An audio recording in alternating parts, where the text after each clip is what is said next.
Why we gotta say Slide that? it. Yeah. Hey. If a nigga want a whole brick, we got it. We ain't getting money, man. Boy, you need to stop it. Little packet cheesecake, right? Cheesecake, and everything we do, man, we gotta make a price. What he said, man? And these niggas flexing. Tell them stop the flexing. They ain't baking cake, serving pies. And all ain't blocked. You can stop at the shop and get yourself off for 125. It's over. It's over. Yeah, I think it's my Yeah, time. it's my Paint super wet. I Chevy done took a high dive. So many chickens, you would think I worked at Popeye. My plug is a mystery. He should have been on Lifetime. Cuz serving a lifetime for trying to get this cabbage. Shots out to Herndon home, cause I'm a money savage. Damn, I got the cash. I'm standing at the Texaco. So chilling in the mansion. My plug calling from Mexico. Punks loaded like Texaco. My partner, them some goblins. They gotta call me Batman, cause my partner in it be robbing. I'm the man of the year. You see the man Up in here, you see me walking with the carrots. I'm a walking chandelier. I got it. If a nigga want a whole brick, we got it. We ain't getting money, man, boy, you need to stop it. Left pocket cheesecake, right pocket slide it. And everything we do, man, we gotta make a price. And these niggas flexing. Tell them stop the flexing. They ain't baking cake, serving pie. And all I ain't blocked, but you can stop at the shop and get yourself off for 125. You know I throw the work and they catching it like mouse. I'm talking real. And I think I need some sauce. You know I'm reeing up on the first and the fourth. I had to throw my Glock on you like the fall. I gotta ball hard, you can call me the shop. Swag earrings in my ears, so we call them glocks. But you know them white, get them out the drop. Just a mean cost 10, so it's not. Hold on, come on, Thug. And yes, guys, this is only round one. And I already killed the nigga without the gun. So yes, I can kill a nigga without the gun. He dead. Come on, man. Y'all already know what it is, man. Y'all tune into another episode of the Open Run Podcast. Y'all already know who's who, man. I'm your boy Cinco. We got Twan Lamagino, D Trill. Yes, sir. Now I'm going to go ahead and start this off. I know I started off last podcast, but I'm going to go ahead and start this off and say it right now, bro. Damn, what's his name? Alan Williams? What the fuck is his name? The center from Duke? Hey, bro. Hey. Just transfer. Just transfer. If you ain't done, bro, just transfer, bro. You got to make them free throws at the end of the game. You just got to, bro. You got to, bro. And I know I'm a gambling man, but it ain't even about that. It's just about the fact that, like, Coach K can't lose to North Carolina on his way out the door. He can't lose to North Carolina on his way out the door. Because, you know what I'm saying? Like, I know they both played a good game, but shit, North Carolina knocked them free throws down. You know? North Carolina wasn't missing them free throws. So you can't step up to the plate like that, man, and miss them free throws like that. It's just inexcusable, unacceptable, bad ball being played, a lack of heart, you know. Games like that, man. The heart is crazy. Yeah, that's crazy. Games like that, though, they let you know how much coaching has to do with the game. You know what I mean? Because I look at Duke last night like I looked at the Lakers last year, not this year. But a team with a lot of talent, like they got extremely good players. I think Duke's got pound for pound better players than UNC, but UNC just came out playing a better system. And they got down a couple of times and just kept fighting back, knocking down big shots. I think Ben Carroll, he need to get on out of there and come to Boston real quick. I was about to ask you, where can he go? I was going to ask you, where can Ben Carroll go? Where can he go? 6'10", 250? Man, you want him over Jaren? You want him over Jaren? You want him over Jaren? No, we're gonna put him at the 3. What's wrong with y'all? NBA, bro. No, Jason, 3. Yes, man. Jason Tatum played small ball 4 at Duke, man, and turned it to a 3. Yeah. Come on, man. Like, we gotta call it how it is. Tatum ain't 250. Gene, it's a lot of 250 niggas playing the 3. Don't let that fool you. He got guard. We got real guards. How long is that list? How long is that list? 250? How long is that list? Come on, bro. He'll lose weight. I mean, I'm sure he'll trim up or whatever, but 250, I'll take that at the 3. What I'm trying to tell you, I'm not trying to lock him into a 4-man. I know he can play like a 3, but because of his size, strength, and his jumping ability, him at the 4 is helping a team. I don't he's like doing at the 4, 250, 6'10", he can guard. But imagine that at the 3 with a 4. He can't guard. He cannot guard for like post players. I've seen his defense is horrible. I'm gonna just be real. I've seen him. Like he's not physical at all. So he plays on the perimeter a lot because he uses his agility and everything to get past him. Kind of like a Giannis, but he's not as physical as Giannis. So he shoots jump shots or whatever like that. He'll catch a body here and there or whatever. But he's not like that. Offensively, that boy game is ready. He's ready for the NBA offensively. And you can always teach defense, in my opinion. Defense is about, like Twan has said this for 10 years. Defense is about effort, bro. It really don't take a lot of skill to play defense. You just gotta want it, bro. And Boston has shown that because they decided to just start locking up when January got here and became the best and still the best defensive team in it. Nobody. Is Boston one in the East right now? Say it again. Is Boston one in the East right now? No, I think it's still the Heat. Top four got the same record pretty much. Yeah, Milwaukee, Boston, the Heat, and Philly. Hey, Toronto really moved up to number 5. I know we keep talking hoops, but dang, they shoot without Goran Dragic, which is crazy. Let's talk. Dragic wasn't playing no way. He wasn't there. I want to get to the Toronto conversation, but I just want to say this, and I'm not about to waste no long segment on this or none of that. But the Grizzlies just beat the Phoenix Suns, a fully healthy roster with Devin Booker, Chris Paul, all about the number 1 team in the league with our third string players and 1 starter. That's what I tell you about DeAnthony Melton, man. You like it? Hey, real quick, can I eat? Can I eat on this episode? Can I eat a little bit? I mean, go do your thing, bro. We real over this motherfucker. We ain't cutting no scenes. Just make sure you ain't eating no fucking glizzy because they gonna be on your ass. Here's you go, You got that bacon. Nah, he said he go Twan Judge. I can't take that shake. Hey, so look though, I ain't gonna lie. I'm only gonna say this, and we're not gonna have a segment on this, but literally the top, it's 4 to 5 games left, and the top 6 seeds can switch around based on who win and who lose. Truth be told. Well, no, Miami's locked in probably between 1st and 4th, but Toronto can move up, bro. Toronto can fuck around and move up to 4th if Philly drop games and they win. Chicago can move up to 5th if Philly drop games, and Philly can drop to 6 if they lose. Truthfully, how many games are left? Like 10? No, 4 to 5. Nah, it's like 4 or 5 games. 4 or 5 games. The Lakers and the Spurs gonna keep flip flopping. Shout out Van Fleet and Pascal though, for real, man. Yeah, they've been hooping. Them boys got hard. They've been hooping. 45 and 32. I'm very disappointed in Charlotte.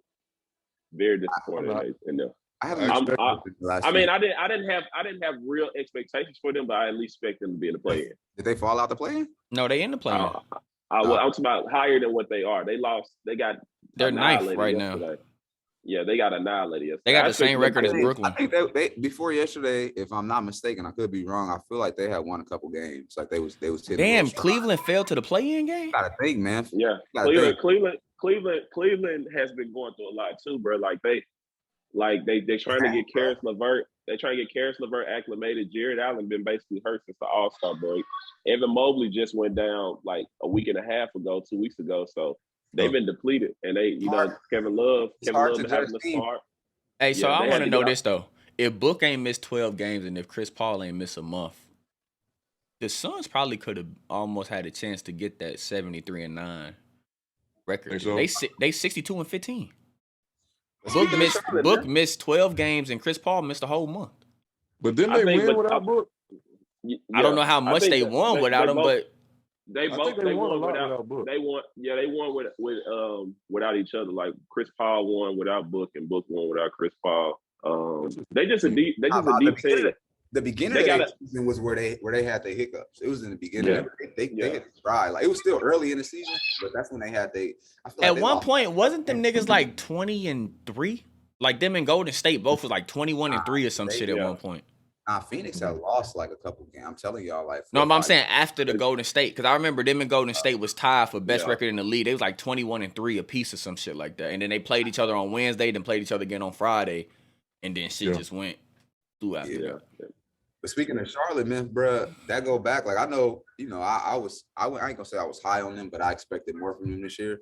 But you talk about people being depleted, bro. I'm not gonna say they've been depleted, but shoot, man, they've been hurt too. And I ain't saying the person that's hurt is their best player, but I think he a glue guy. And that's Gordon. That's still 19 game, and that's a starter. So been there, done that. Yeah. Who you starting them over? It's not about. Because I'm not starting over Miles Bridges. And shout out Miles Bridges, the best rapper in the NBA right now. Nah, but Miles was starting. Him and Gordon was starting together though. They Miles was playing the 4 when Gordon. I don't like that. I don't like that lineup though, bro. Because they was hooping though. When they was together, they was hooping. They was it's the lineup is so compromised because I mean you putting who's the centers? Not Dillon, but Mark Plumlee. Oh. So I like the lineup. They can run for sure. They can run a gun and they can get more possessions, but it's just I ain't gonna lie, bro. And y'all and I'm gonna just say this, bro. I like LaMelo a lot.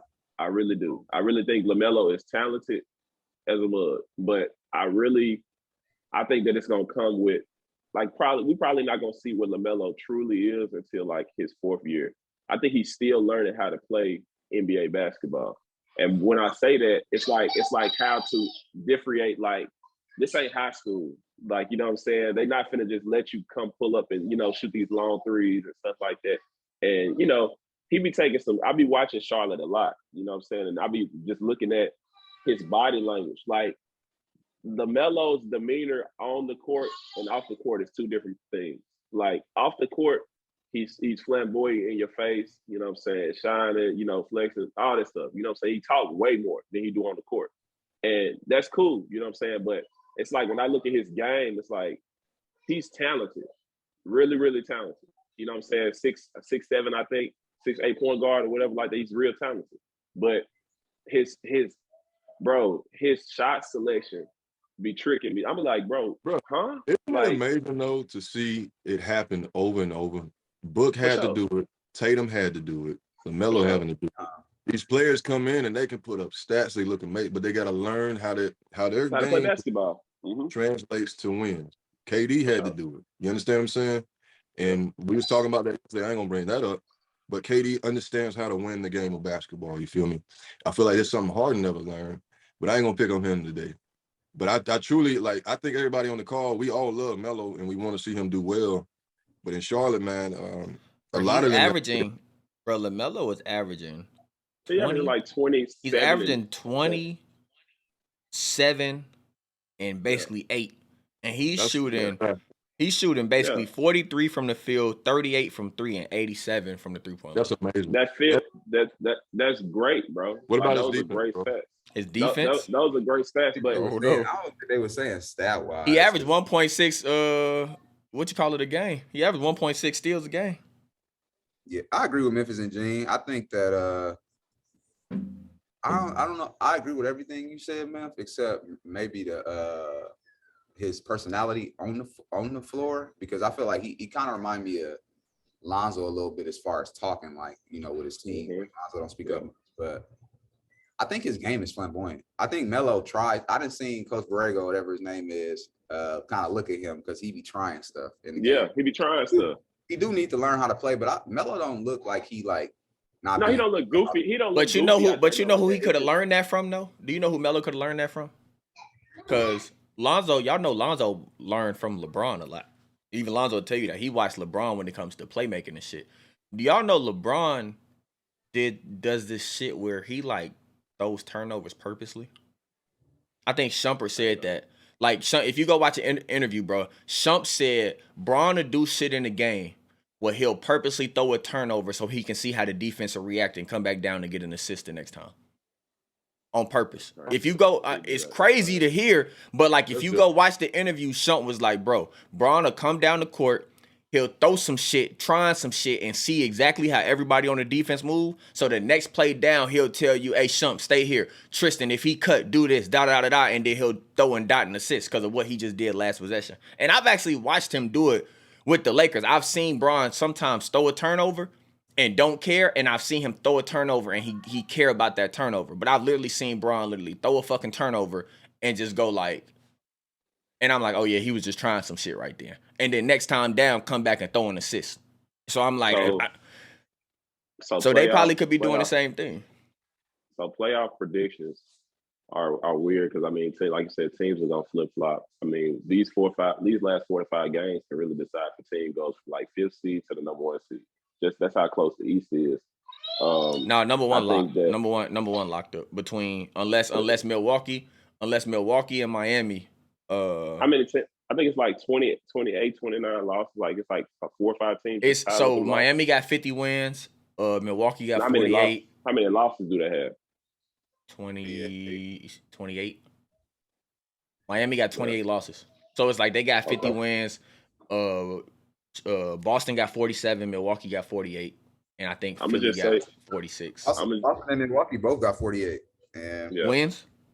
Yeah. That's why I say that it's real close, bro. It's real close. Yeah, throw that up on the screen, Twan. So there we go. Yeah, Boston 48. Philly. Yeah, see, Philly, Boston, and Milwaukee can swap all of that out between 2 to 4. Really close, bro. Close. That's why I said teams are still like this. Is usually in later on in the season you see teams resting their players and stuff like that. I mean, us for example, people like we went it without Ja, whatever, but we locked in for the number 2 seed. So wait, are y'all resting him or is he hurt? We resting him. He already. The coach said he could have been played him or whatever. He just rested. We just sat Jaren out the last 2 games. We sat Desmond Bain out last game. We basically set our whole starting lineup out. The only reason Dylan is playing is to get in shape. That's it. Literally, that's the only reason he's playing, to get in shape. But alluded to what I was saying about the East, I feel like Chicago is going to struggle a lot, and I can see them honestly getting put out in the first round due to injuries. Them not having Lonzo is going to be very big, and also they're compromised interiorly. Like they don't have a defensive big or a good backup big to help Vucevic out in general. Like Vucevic is not a defensive center, and the problem is, if playoffs started today, they'd be against Boston, who's missing their starting bigs. So it would kind of balance out right there. And Vucevic is wearing Daniel Tice out. Y'all hear me? He is But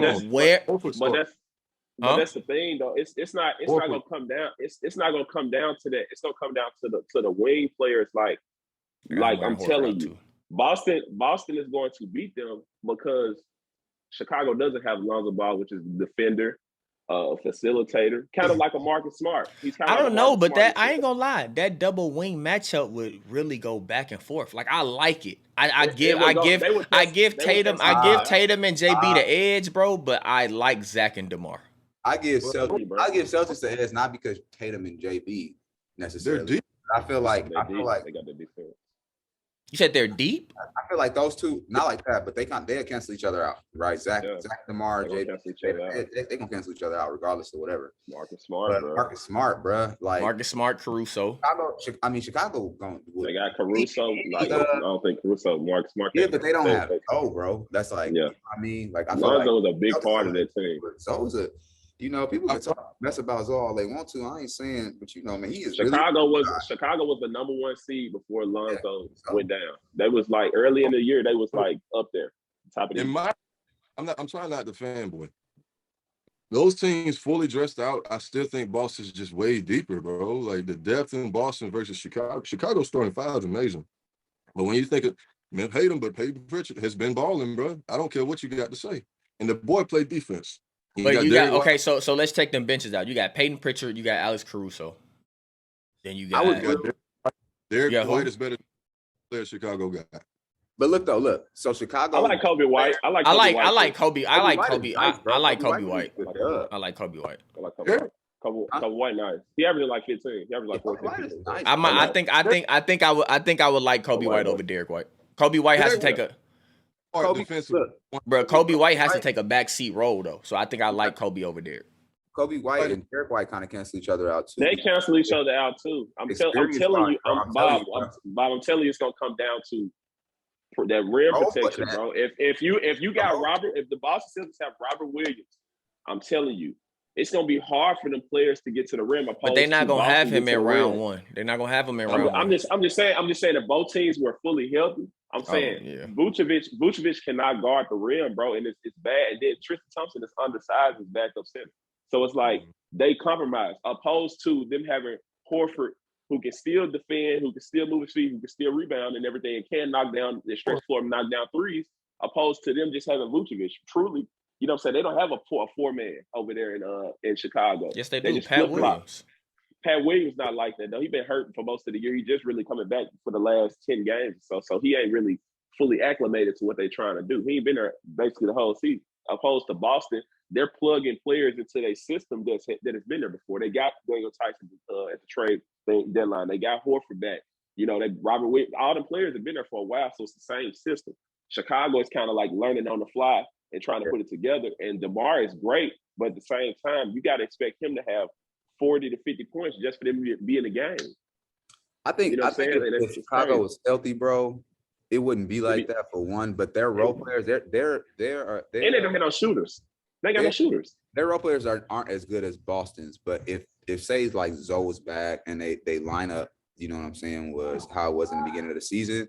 Players like AO and players like Derrick Jones, like their rotation minutes was a lot better than what they are now because they was filling in after the, you know what I'm saying? Like, because to be honest, like I was messing with Derrick Jones coming off the bench earlier in the season and AO. I think they're rookie.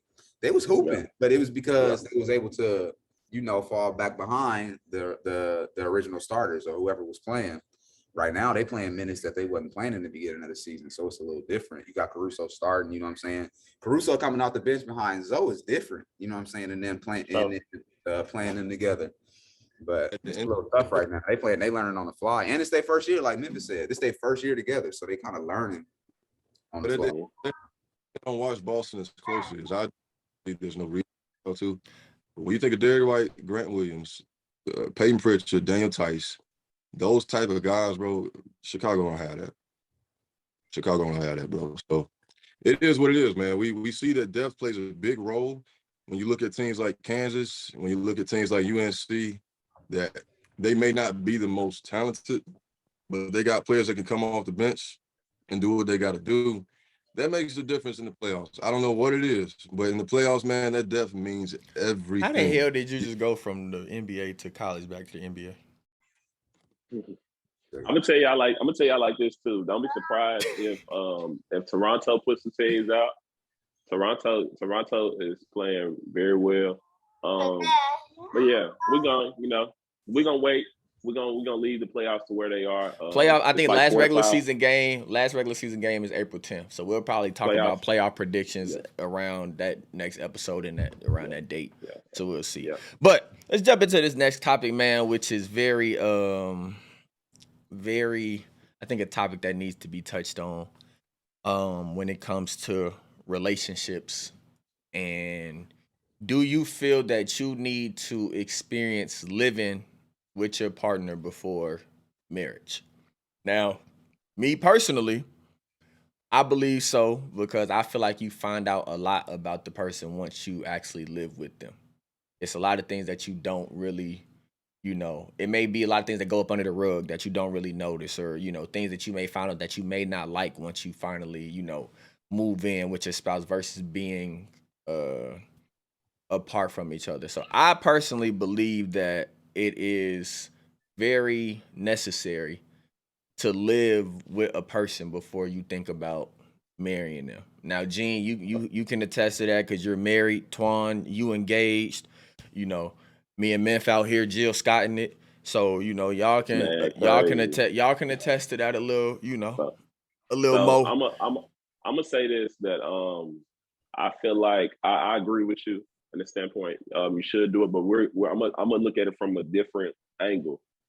Let's say that we're in our mid-30s, and you have been dating a woman. She has her own household. You have your own household. You know what I'm saying? Y'all stay in different homes. Y'all dating over the years or whatever. Occasionally, they might come to your house. You stay at the house a couple of days. You stay at the house.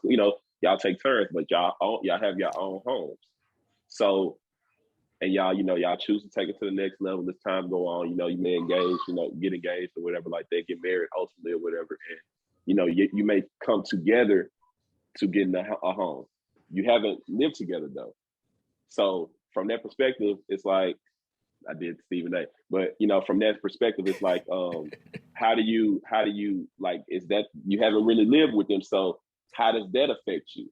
You know what I'm saying? Opposed to you going through your mid-20s, you get the girlfriend, y'all move in together, y'all, do what you do and and go forward the right way, politically correct way, you know what I'm saying? You before you do all that. But I do understand where you're coming from. I think that it is necessary to live with someone before, you know, you get married and everything, because ultimately that's what you're going to do. I don't see no one getting married and staying in two different households. That's weird. But people do it, I guess. I don't know. But I do think it's necessary. You do pick up on, you know, the tendencies. A person to ultimately just be a nasty ass person. You know what I'm saying? And, now, I was about to say that though. I was about to say know. that to your point. That the only thing I would say to that is like what you just said with the being 30 and having your own space, and the lady that you dating having her own space, or whatever the case may be.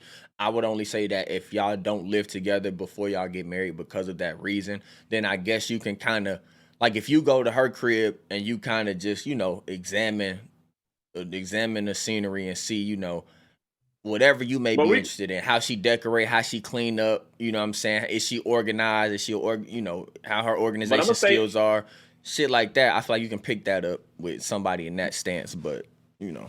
I'm going to say this from a man's standpoint too. Like, this going to be a little bit of free game, but all right, women, when y'all come over to a man's house, don't just think the nigga house look like that 24/7.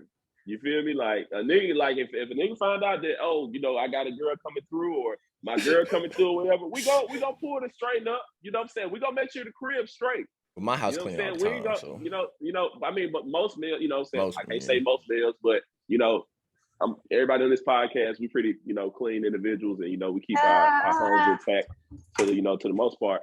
But I'm just telling y'all women out there, if you're listening, that men do that. You know what I'm saying? So, you know, and I know y'all like to, you know, this what women do. First thing they gonna do when they come into the man's house, hey, where's your bathroom at? They gonna go to that bathroom. They gonna hold on, man. That goes both ways. And let me tell you, I used to date before I had my wife, okay? Women way more nasty than men. For sure. I agree. For sure. I agree. For sure. I agree. Yes. It's not no biased opinion. I'm telling you from my personal experience, this ain't no thought, this ain't no theory. Women be nasty, bro. Hang around long enough. But I mean, since me and Twan have both done this, and obviously we both still living with our ladies, I did not, I'm not a saint, I'm not like whatever, but at least, you know, back in the day, I did not want to move in with Q as early as I did. It's just, it was a situation that she was in that was extremely toxic, very negative. And me loving her the way I did, I just decided to bring on in. It wasn't from the perspective that you're talking about, man. Like, I didn't need to see if she was clean. I didn't need to see what her habits were. I didn't need all that. You feel me? Because whether, I'm not going to bring up sex and stuff, because you're going to do that whether you live with them or not. You know what I mean? In the dating game. If you're young and you ain't really, you know, serious about, you know, religion or anything, you're going to be having sex whether you live with them or not. So it ain't about that. I don't hear what I'm not saying. What I'm saying is I didn't really move in with Q to test it out or test the waters. I had her move in with me because the situation she was in was so bad. But yes, there is a huge benefit to living with somebody before you get married, because you can either work on stuff or understand what it is about, you know, that person or yourself that you don't like. I learned a lot about myself. I'm an individual that likes, and I don't want this to sound wrong, I don't like isolation, but I do like space. Does that make sense? Like, it don't have to be that long of time, because I love being around my daughters and stuff like that. But every now and then I like to just be secluded, whether I'm reading a book or article or just listening to music, whatever I'm doing, bro. Every now and then I like to just have space. And I learned that about myself. I learned that I am a neat freak, like crazy. I thought I was normal, but I had to chill out and bring it back, especially when we had kids. Yeah, Twan, you know exactly what I'm. Twan was so neat in college. He would have, I don't want to say 20 pairs of shoes, but you had more shoes than me. He would have, no matter what shoes he wore, he would put them right back in the same spot every single day. Twan had his two, was clean. I was clean too, but Twan know what I'm going through, because I wouldn't say we're OCD, but we like things to be in the place we left them at. Yeah. I just seen Twan like get some Nigga, I'm OCD. And, like, I just seen Twan get like Q-tips and like kind of coordinate them opponents to the field. Man. More about myself than I did. I mean, clearly you're going to learn about your lady, Right. But I was like, all right, this back, if we gonna work out, I need to do this. Okay, I need to do more of this. All right, she got this. She got, okay, I can do this. Right. All right, she don't hold and close. You know what I'm saying? Like, so we figured that out, but you can still figure that out being married before you move in. So I don't know if I wouldn't say it's essential to move in with somebody. I wouldn't, but it's not a formula to it, bro. You either going. But what if you run into a situation where, like, let's say you don't move in before getting married, right? And then let's say it's just some shit that you have a real big pet peeve about, and let's say it's before the kids. So it's like, just develop your mind on before the kids that, let's say you are how you are, OCD, right? And let's say you the type of person that if you go to sleep at night, however you sleep. Let's just say you sleep in drawers and a t-shirt and you got sweats on, you take the sweats off. You may fold them up and put them on a nightstand or something, because that's how, you know what I'm saying, that's how clean you are. Now imagine her ass, she want to sleep in her bottoms and her t-shirt or whatever, and she take her tights or whatever off and leave them bitches in the middle of the floor. Like that may irk you depending on how bad your OCD is though. Like some people are really like OCD like that. I'm one of those people, like I don't like shit on the floor. Like if you gonna take some shit off, scoot the motherfuckers over or something. Saying me in that situation, Bob, I'd just be glad my white pants are off. That's where I'm at with it. And no, I don't sleep in a t-shirt because I'm not a maniac. But go ahead, Twan. I think for me, bro, no matter how much OCD or anything that you have, I think Gene have a great perspective. You learn a lot about yourself because we go into situations, if we in a good space, knowing who we are, and that's our entire makeup, but being in a relationship, when people, I can't, if someone checks off every single box, but it's something that they're struggling with, then you learn kind of how to lead with that in a way, what I'm saying? Like you kind of sacrifice more than you thought you would prior to being with that person if you really do want to be with them. That's what I can say from that. Like you'll learn, like, dang, you might have told yourself, like, I don't think that I can do this because of who I am or because of my OCD or whatever the condition is, because you are a clean person until you get with somebody that you really love. And like, it might get on your nerves or something, but you're like, all right, I might have to take this to the chin to kind of lead them along the way to see, you know what I'm saying? But to answer your initial question, I think that it just depends on circumstance, timing and like beliefs, to be honest, you know what I'm saying? Cause like I don't know who brought it up, but if y'all are dating in y'all 30s, or hell, it don't matter how old you are, if y'all both are doing well for yourselves and you guys both have a place, then that's different, you know what I'm saying?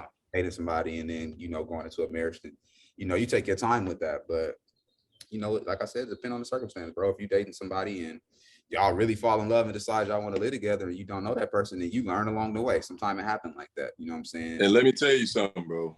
I'm sorry, I gotta cut in. If you are young, especially in your early 20s, I feel like moving in that early is stupid because you aren't even mature enough to handle life yet. Right. So you might fall in love with somebody and what y'all might have is real, but because you're so immature, something that somebody does in a household makes you want to break up. Like it's stupidity.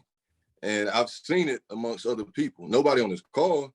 But literally, when you're younger, man, you don't have a tolerance. You don't understand yet how much you can let go of things. You know what I'm saying? So in my opinion, if you love somebody, you figured out their goals, the personality, like you said, Twan, everything you accepted, you falling in love with them. If you marry them and y'all move in and they don't roll the toilet tissue up right, they do under instead of over, or they leave their towels on the floor, you finna get divorced because of that. Like,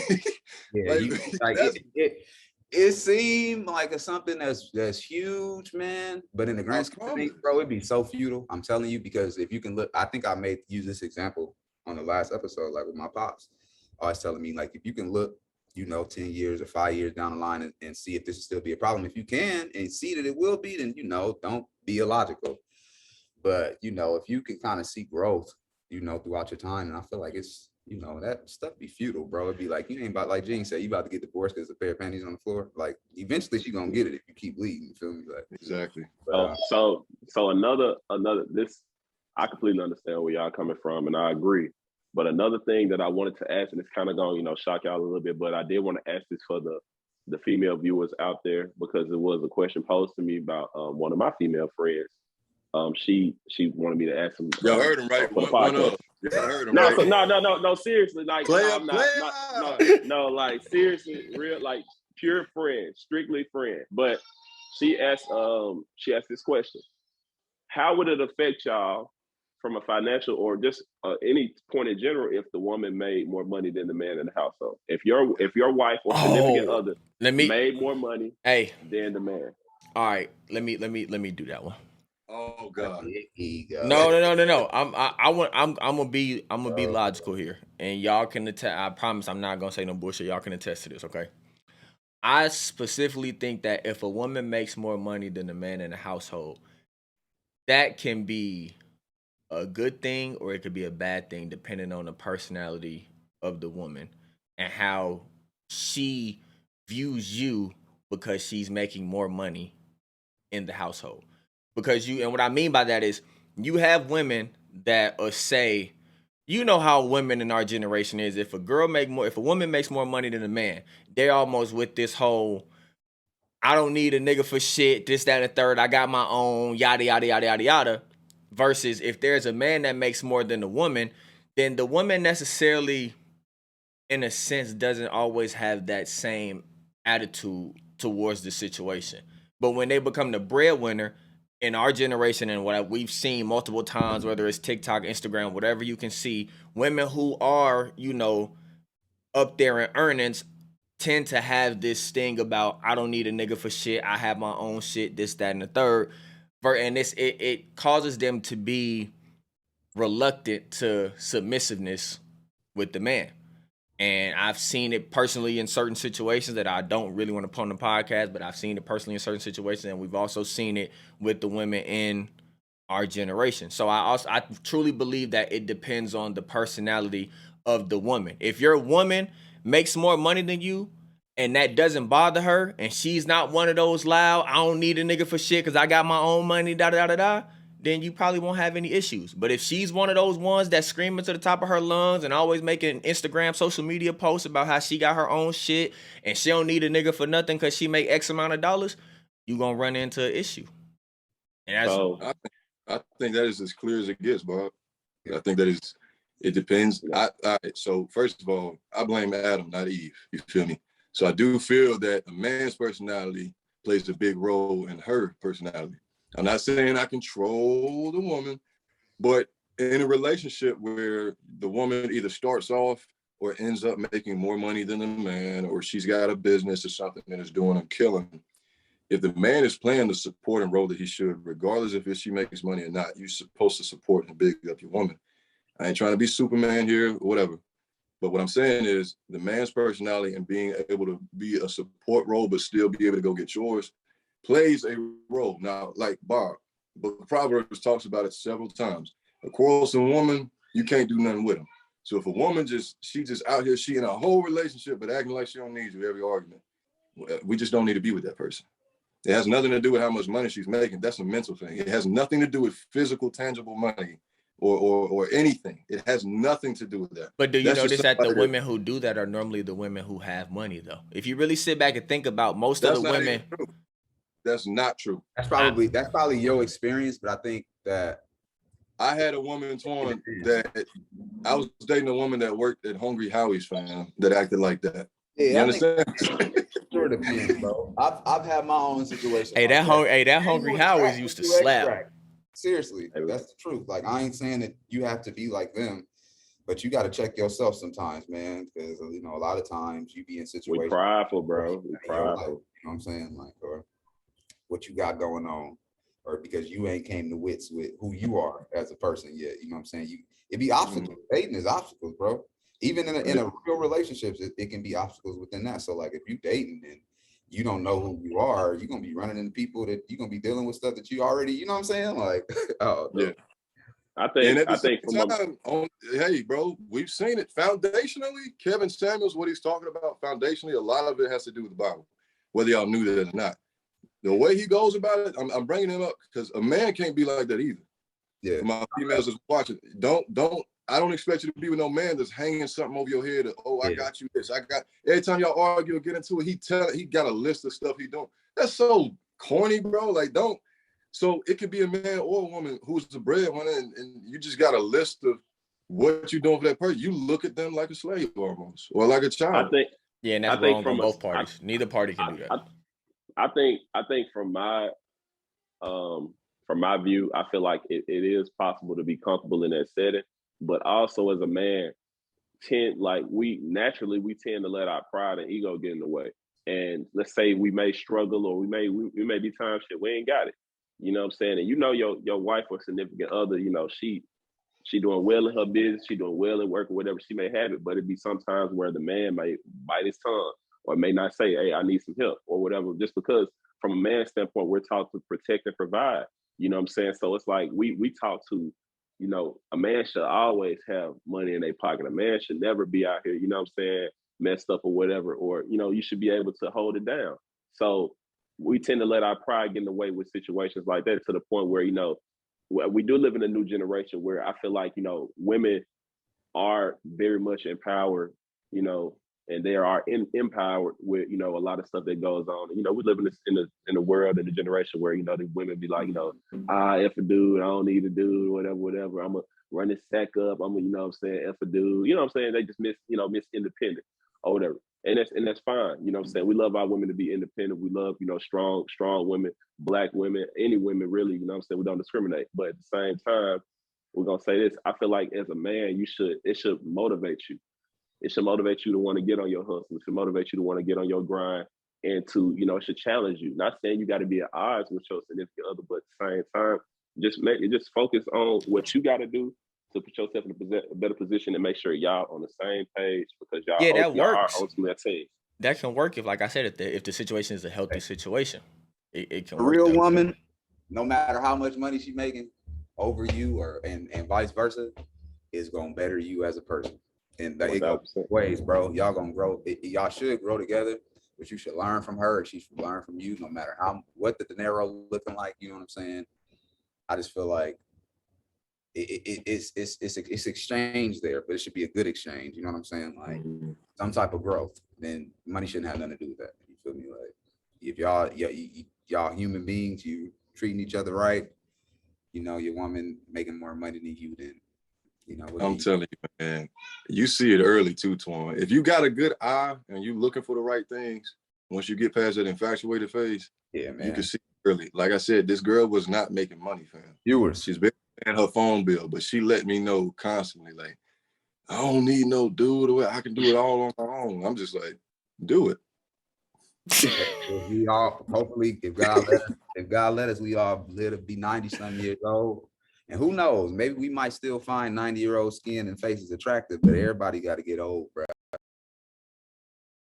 Right. So, you got to figure out what it is that you love about people, because, hey, man, we all get to withering away. You feel me? We get wrinkles and get gray. Say it, man. Say it. We live in this just say it, man. We live in this generation where, men, we naturally, we're not going to act like, as men, we just going into a situation. It could be a woman that we just met or something like that. Of course not, Twan and Dean, but I'm just saying if it's us or whatever, we go into a situation talking to a woman, we're not going up to it like, hey, what do you do for a living?